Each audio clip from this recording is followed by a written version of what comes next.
Welcome to 3 at 9. Hold on, gotta get the mics on here. Yes. What's going on, everyone? Happy Wednesday, hump I'm day. so glad the sun came out today. Oh my God, wasn't that nice? Yes, we are. Just this morning, it was rough. It was awful. Yeah. Very icy. We So had a 2-hour icy. delay. Did you have a delay? We did. We had a delay, and I had to bring one of my daughters to the doctor, and we got to the parking lot, and we were like grabbing each other and just doing the shuffle in because the whole thing was literally a sheet of ice. Yes, I think everyone was dealing with those conditions Our this driveway morning. was gross. I know, but then yeah. 3 hours later, Oh it my was gosh, all it was gone. all gone. I know. And just melted right away. Thank Yeah. goodness. And we're supposed to get more of that tomorrow night. So Yes, into we'll let Friday. the weather people handle that. Yeah, another first solar weather day. Yes. But then it's going to significantly warm up. So if you do like the warmer weather this time of year, then you will be very happy with the forecast. Yes, very beautiful warm-up weather. Yes. And we have a lot to talk about in the news today. Let's start with Dylan Fearon's story.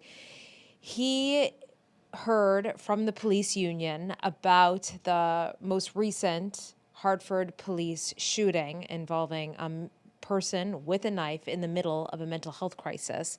So we've had in Hartford 2 in 1 week where somebody was holding a knife. The officer ordered them to drop the knife, and the officer ended up shooting and killing the person.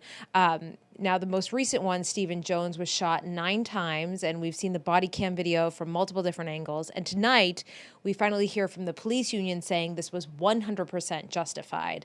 At the same time, we're hearing from activists who are saying, this is not okay, and that Hartford police murdered this man. That's what they're saying. So you're getting 2 very different opinions on the same exact situation. And obviously the Office of the Inspector General will be investigating, and it usually takes a couple months for their findings. So we'll see when we get that. But prior to that, this is the story that Dylan filed, I should say, earlier today. Tonight, activists are calling for the officer who shot him to be charged. The police did not have to shoot him 9 times. Justice for Stephen Jones. Cornell Lewis spent the morning on Main Street. He wants City Hall to hear him loud and clear.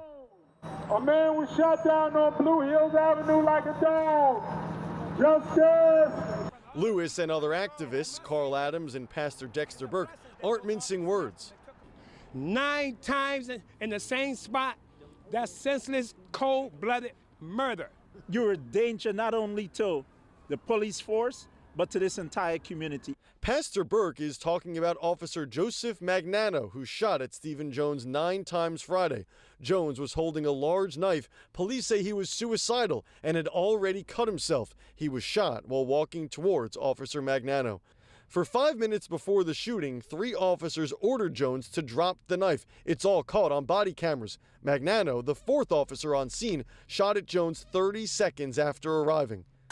Drop the knife. Do you have a taser? No, drop the knife. Drop the knife. Drop it! Last time! Drop the knife! Drop it! Activists say Jones didn't have to die.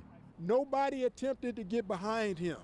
You could have gotten behind that man. As a grappler, I'm telling you, you could have got behind him, grabbed him low around the arms. But the Hartford Police Union says Magnano was given no choice. In a statement, the union said the shooting was not only reasonable, but also legal. It says this was 100% justified use of deadly force, necessary, reasonable, and in full compliance with federal law, Connecticut state law, and Hartford Police Department policy.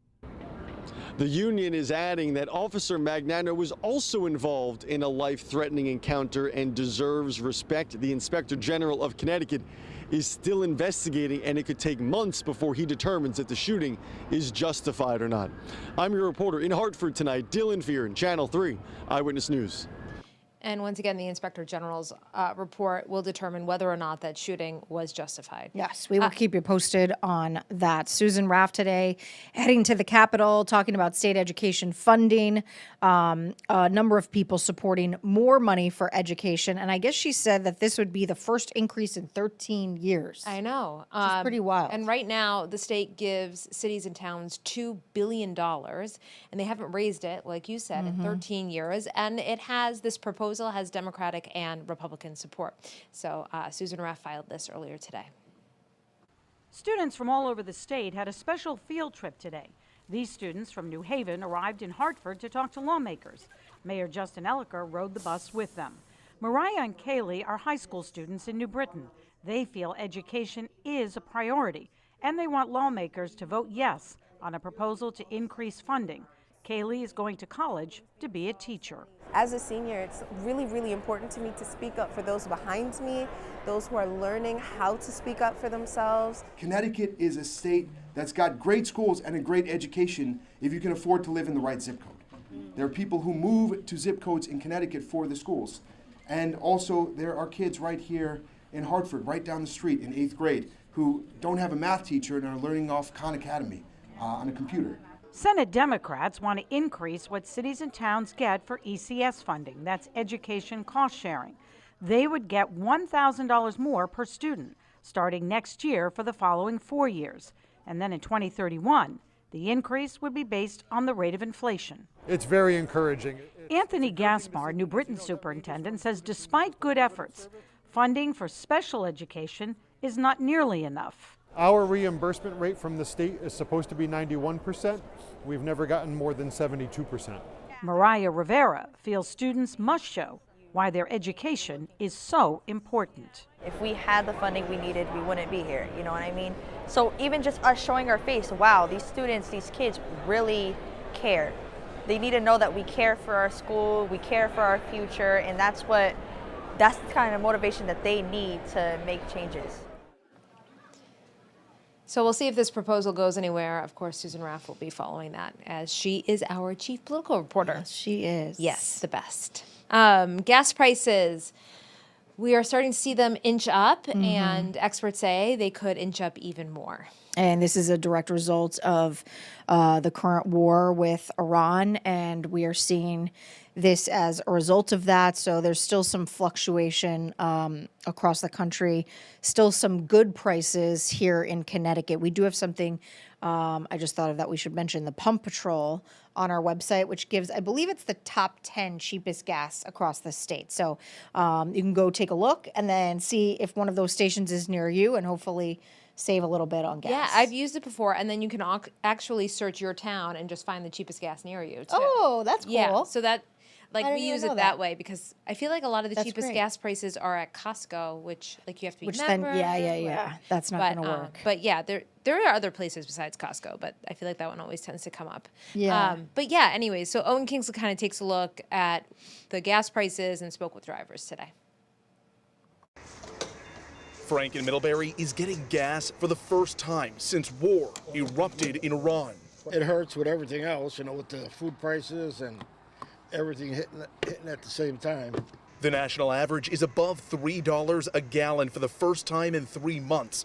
According to Gas Buddy, prices are expected to jump between 10 to 30 cents per gallon in the coming weeks. This is sparking concern for people's budget if gas prices keep rising. I'm not happy about it. More than I expected to fill up, but I hope it gets better soon. Osman Kilic, a professor in finance at Quinnipiac University, says they will almost definitely continue to rise the longer this war continues. But if the southern war stops today or tomorrow, in a week or so, you will see some effect, but it's going to be temporary. But if it lasts, then that's the problem that we face. Frank is on a fixed income. His options to cut his costs are limited. Conserve as much as possible, what else you got to do? You have to go to work and you have to do everything else, so not much you can do about it. Trish Rosa says her family may need to cut back. Probably traveling or going out to dinner, things like that. Which is exactly where Professor Kilic says you should start if you're worried about your budget. Whatever it is, going to the vacation, going to the restaurant, those type of things, I think that people should seriously consider saving more. As much as possible, saving more. A quick tool to help you save a little money on gas is the Pump Patrol. It can be found right here on the Channel 3 app. It lists out the 10 lowest gas prices across Connecticut. And if you scroll down, a map to help you find which one is closest to you. Your reporter in Waterbury, I'm Owen Kingsley, Channel 3 Eyewitness News. All right, let's get to some good news. Yes, how about it? We like that. AZ Fudd. There we go. How She about brings us a this? lot of good news I with know. her undefeated season so far. That's right. At UConn. We like She's an that. explosion of joy. Yes. And she was just named the Big East Scholar Athlete of the Year. Currently pursuing a master's in business administration, has a 3.57 GPA. Incredible, especially. I don't even know how that's possible, I know. given all the travel and practice and workouts and everything else. So that's, I mean, just incredible. And she will get a $2,000 scholarship when she can apply to her graduate or professional studies. Yes, so that is great. And when did the UConn women play next? So their next game is going to be Saturday at noon in the Big East tournament. And they are, of course, the #1 seed because they are still undefeated and dominant. Hoping they will stay undefeated all the way through to the championship. So we'll have Yes. to see. Let's hope. Yes. We will be watching and rooting for them, absolutely. Yes, we will. And Sunday is a big day, too, right, in basketball? So not this Sunday, the next Sunday after. So this Sunday will be Big East still through Monday for the women. Then next week is going to be Big East tournament at MSG for the men. And then what Sunday is it? So it's not the Sunday after that, which is like the 16th, 15th. 15th. March 15th, that's Sunday. Between 6 and 7, I believe the men are going to find out where they fall and where they'll be traveling to. We think Philadelphia, but obviously that's not in stone until Sunday. And then the women will be from 8 to 9, and they will be hosting at home first because of their undefeated season. Yeah, so we they're know where so they'll good. be, but the men are still up in the air. But Selection Sunday is always fun just to see where everyone's going to go, and then you can kind of see the bracket and who UConn would have to play to get to the end and The what madness cities and towns they're going to. Yes. Yes. So, All right, cool. a lot going on. Yep, and a lot to watch right here on Channel 3 and The Wax and streaming on WFSB+. For the latest news and weather, we talked about the freezing rain tomorrow night. Watch us tonight at 10, me and Mike on The Wax and streaming here, and then, of course, at 11. All right. We will see you then. Take care, everyone.